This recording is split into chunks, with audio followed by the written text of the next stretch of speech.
Welcome to another episode of Kiss My Assets. The transparency, the openness, the communication is more than you could expect. I'm sold. Don't let the fact that you don't know something or don't know enough about something hold you back. I knew I wanted to invest. What better way to invest than to invest in what I already know that I love, which is real estate. It was initially the 12% return, but it quickly turned into the people. All right, welcome to another episode of Kiss My Assets. I'm excited to have Bart Diehl and Bella Hoffman with me. Hey, guys. Howdy. Hi. We are still enduring the 116-degree heat in Arizona right now. I may not be there, but these two are. I'm out for the week, but still want to come on the podcast. And the word is in the next week, the once Labor Day happens, then the weather goes back down. So that's the plan for everybody in Arizona. That's typically You guys how are it good with works. It's you endure the heat until Labor Day, and you labor on Labor Day by having some fun outside, and then the weather drops. Yeah, Labor Day is pretty much just another reason to go to the pool. Exactly. A lot of people have a few drinks, and then it starts. The end of summer has happened, and we're back in the fall. So let's hope and pray that that's what happens in Arizona and things start to cool down. On the non-cool down front, Phoenix continues to grow at a very rapid pace, and in this article from Phoenix Business Journal, Phoenix is looking to northern and southern outlying areas for future economic growth. And so if you're new to Phoenix, it's kind of interesting because there is a lot of space for growth in both North and South Phoenix. And the East and West is kind of, you run into the suburbs, you run into Scottsdale, Tempe on the east side. On the west side, you run into Glendale, Peoria, Avondale. But North and South, there's actually a lot of room for Phoenix as a city to grow. And this is being fueled by the massive growth that we're seeing both in jobs and population. Of course, the north part of town, we're seeing Taiwan Semiconductor has a huge build out that they're doing there that's bringing not only jobs for Taiwan Semiconductor, but also people who support those jobs that are coming there. And so those are the areas that the city has pointed to is the north and the south where we can continue to see growth in the city. So I want to pass it over to Bart, who's a Arizona native. They're kind of rare. Yes, sir. A lot of people in Arizona who live here didn't grow up here. So you're the unicorn. So as you see it, what do you think about kind of this growth plan and what you're seeing in Phoenix? Well, two things. First off, I sent this article to my brother-in-law who in 2020 bought a house off Carefree in the 101. So I sent him this article. He just replied back with money emojis because he knows that when he sells his house someday, it's going to be double or triple the price. It's cool to be on the ground floor for all this growth. I remember going to college, and when I came back from college, the north side of Phoenix was developed by so much, and now it's like phase 2 of what's going to happen. And in the article, it talks about how the White House recently designated Phoenix as one of the 5 workforces in the U.S. as a hub across the country, which will help upskill existing labor markets and train future workforce for the manufacturing industries. And this is because of the projects like the Taiwan Semiconductor, upping its investment to $40 billion, Intel upping their investment in their expansion to $20 billion. And another one, which is a energy company in Queen Creek, which upped it $5.5 billion. So we're going to see a lot of growth, and it's cool that, it's going to bring 80,000 jobs to the North Phoenix part of the valley.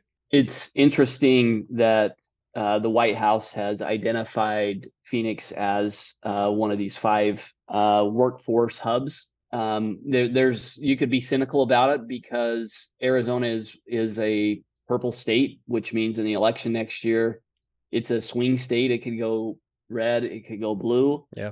And that actually helps us because it gets the attention of Washington D.C. when they identify areas that that they are going to put a focus on, and the Biden administration is going to definitely campaign on this. So we'll take it while we can.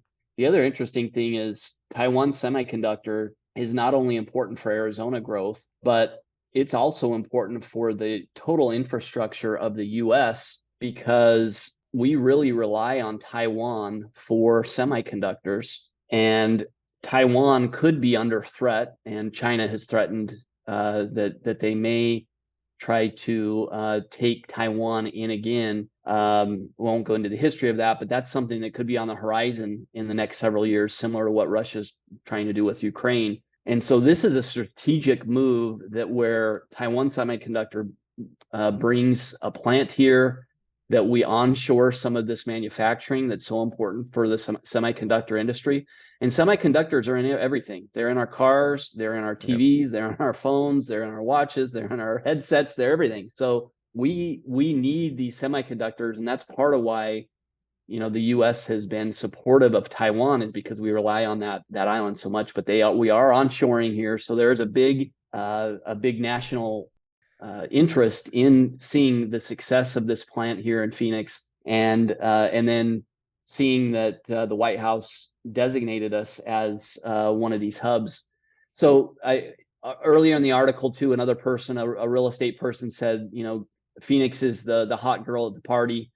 Kind of a dumb thing to say, but grabbed a headline.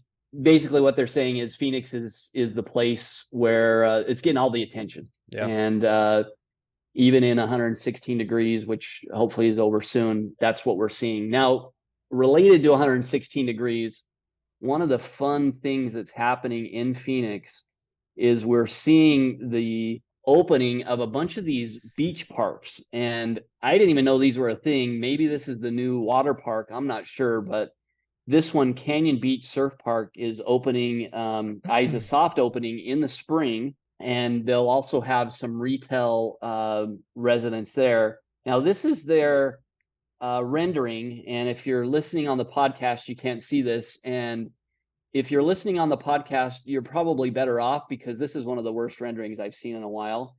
It is, I mean, It was drawn by my nephew. this is not a great rendering. I'm sorry, Cannon Beach. I hope that the surf park does well, but this rendering did not hit it off. So this is their pool. It has like these cliffs that they're going to be able to jump off. So they're trying to make this like a natural setting with a wave park, and then you have these cliff areas where you can go do some cliff jumping. But this is a big project, quarter of $1 billion mixed use surf park in Mesa. It's East Mesa, Power and Warner.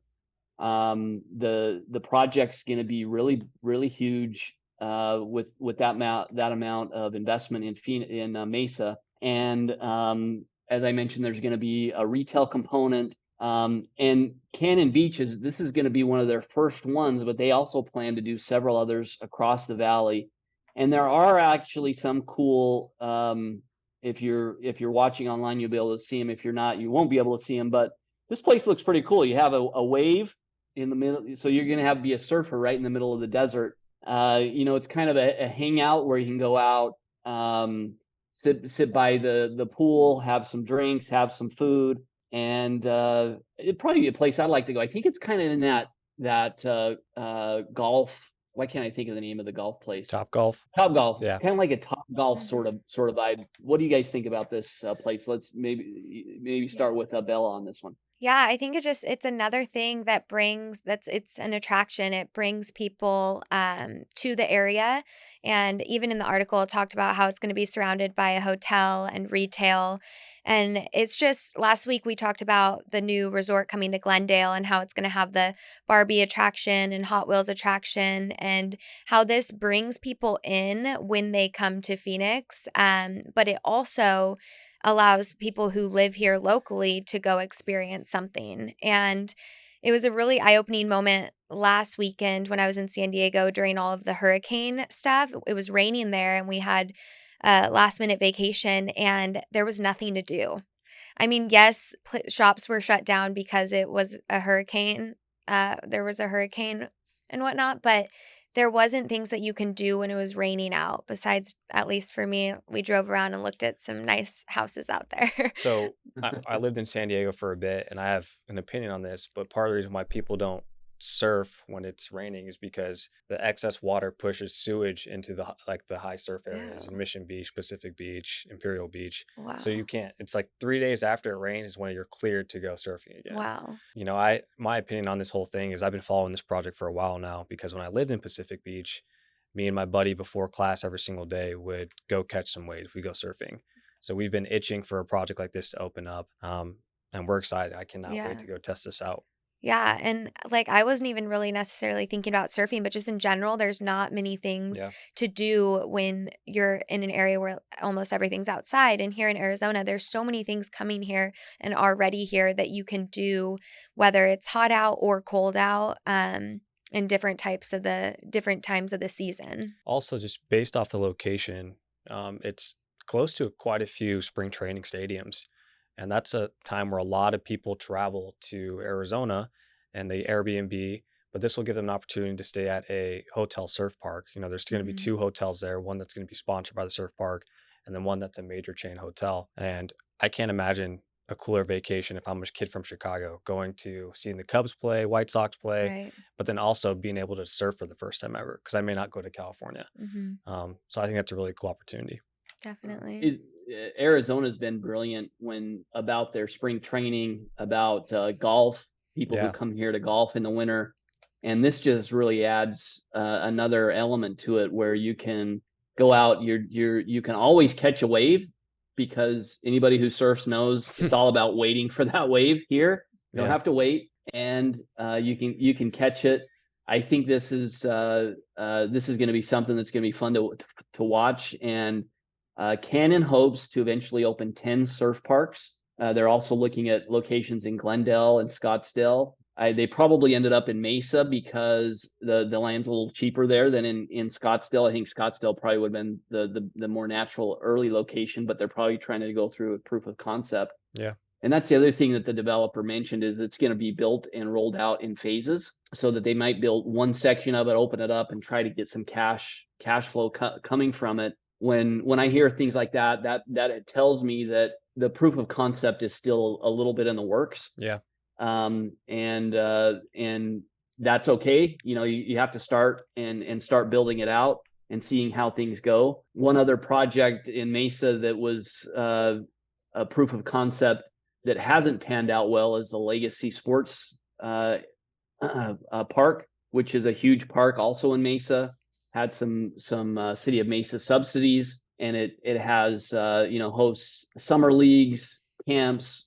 It's this huge park, and they ended up going bankrupt a couple weeks ago, and they're trying to restructure their debt. They're trying to restructure their business model. So things like this don't necessarily work out.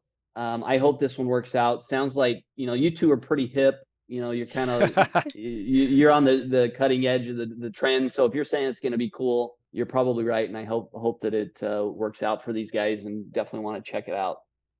So transitioning to this new trend with houses, and the Wall Street Journal touched on this with this article about how houses have really changed how they're built to focus on the number of bedrooms and to put less focus on living rooms and common areas, and also that the homes in general are just getting smaller. And as folks can afford less, as the cost of houses has increased and the cost of building new houses have increased, the way houses are configured has also changed. They're smaller. The focus has changed, has shifted around as people try to accommodate a higher cost of living in a home. So Bella wanted to get your take on what do you think of this new trend?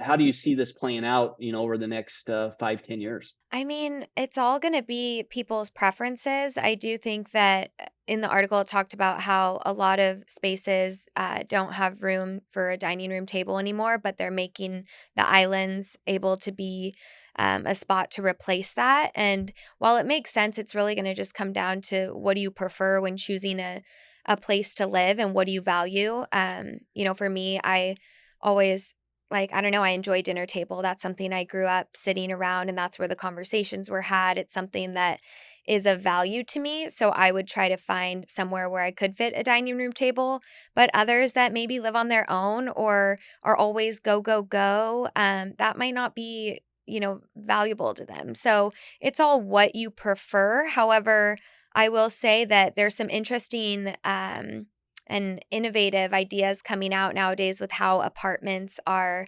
being built. Like I lived in an apartment where the desk was actually built into what I would call like a storage space.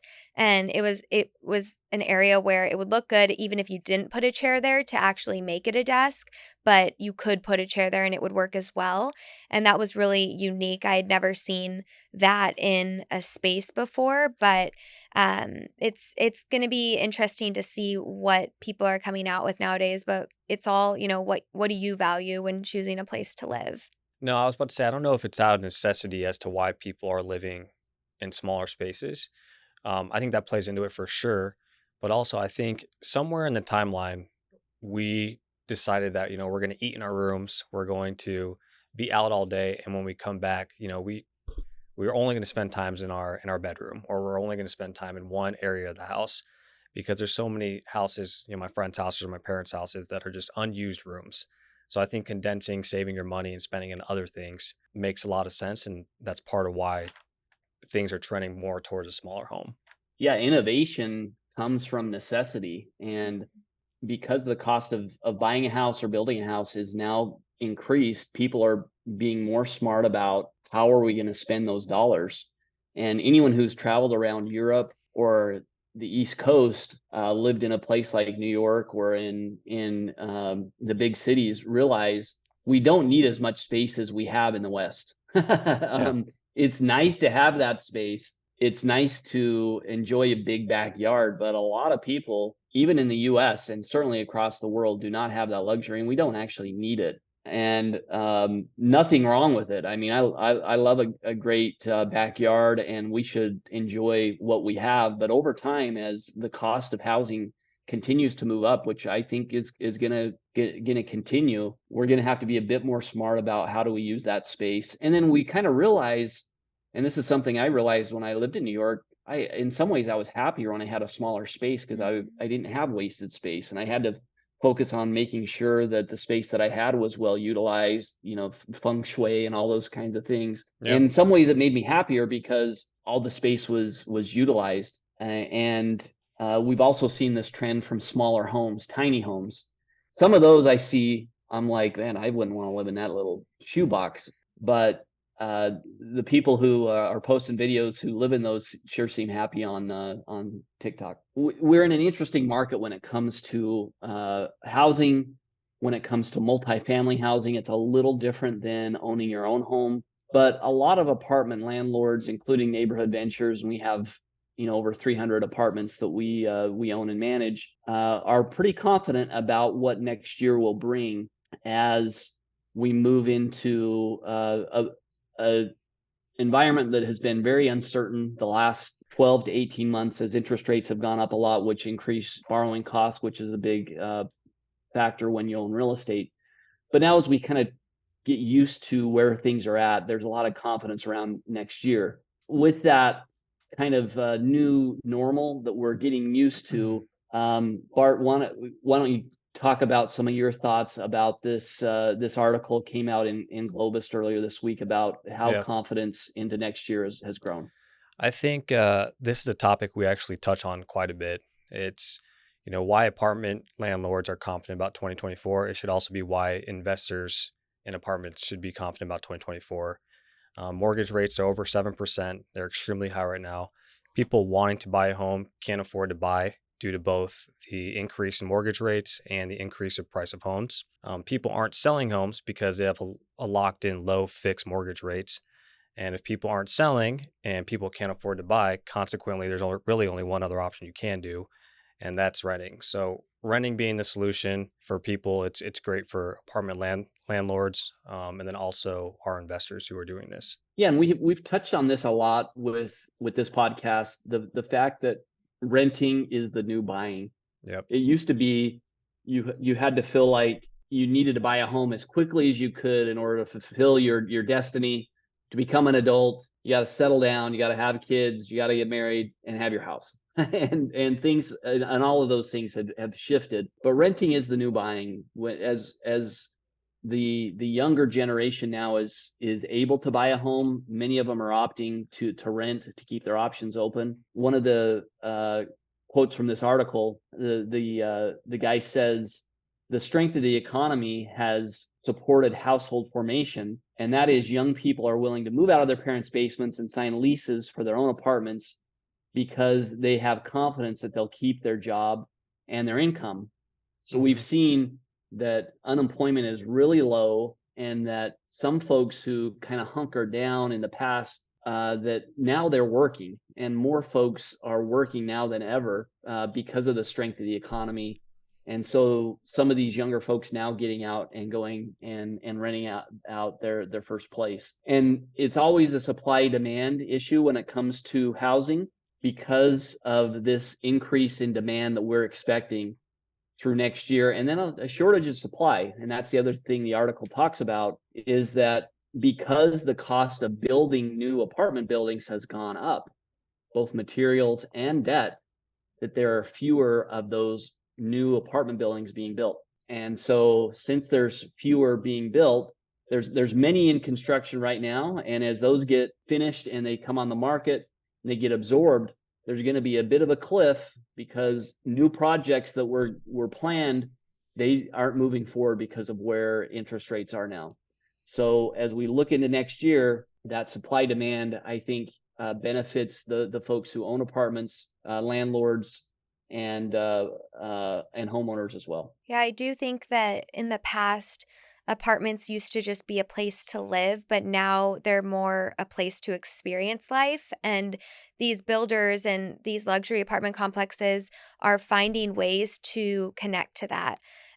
In that article, it said the overall sector is focused on providing residential experience while building a community. There are opportunities to enhance the physical spaces by creating larger and more secure package rooms, mailbox centers, pet-friendly areas, and amenities, as well as updating community areas for work and play.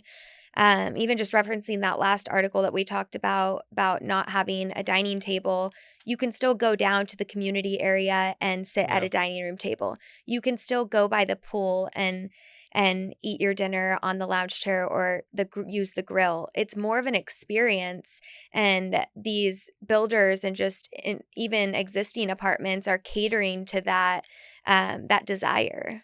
Yeah, I mean, I don't have a dog wash at my house. And Right? if a lot of the apartments now, they have a dog wash. Mhm. I don't have, if I'm not at home and Amazon brings a package, it just sits on my patio till somebody either steals it or I can come home and pick it up. So if you're in an apartment, a lot of times there's somebody there who will take it, or they have these lockers now that you can put them in, and then when you come home, it's secured. So there's some of these amenities that that people are choosing, that these matter more to them, and it offsets the difference between owning a home and renting, because some of those amenities you can't get when you own a home. So we've been in a weird spot when it comes to the buying and the selling of apartment buildings. We hear a lot about the buying and selling of homes in mainstream media, but you don't hear a lot about apartments and trading apartments and what that market looks like. And so I wanted to highlight this article from Globist that talks about how, even though the market has been slow, so transaction volume is way down. It's something like 10 to 20% nationally of what happened last year at this time. So transaction volume is way down. That means that the real estate brokers, they are not buying and selling for their clients much this year. So they're getting really good at golf and the other things that the brokers do, and kind of waiting for that next phase of what is going to happen, because there hasn't been a lot of transactions going on. This analysis is talking about how large institutional investors, and these are big companies that have a lot of capital, they need to deploy it.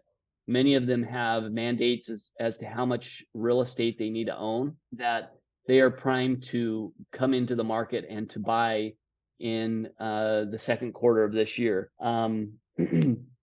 And again, it goes back to getting used to the new normal, that when interest rates went from where they were last year, 3%, sometimes sub 3%, to now over 7%, that investors and folks who buy apartment buildings are really wanting to see how that plays out in the market. So that's part of the reason why we haven't seen a lot of transaction volume. But this is a positive thing, because these large investors, not only are they smart, they do their homework, they know what they're doing, but it also ends up fueling the next wave of what will happen when it comes to values. I do like the analogy of unused capital being dry powder, ready to fire off for these institutional investors. I mean, they had all of 2023 waiting for interest rates to stabilize, and now they're at the point where we can see what these prices are going to look like, and they know what the interest rates are going to be, and they're ready to spend some money, which is exciting. Another takeaway I have from this article was congruent with our investment model, many of the transactions that are predicted and that have already occurred are in the Sun Belt, which is a great area for us as well that we intend to target. So it's cool to see that we're on par with some of the great minds thinking about this as well.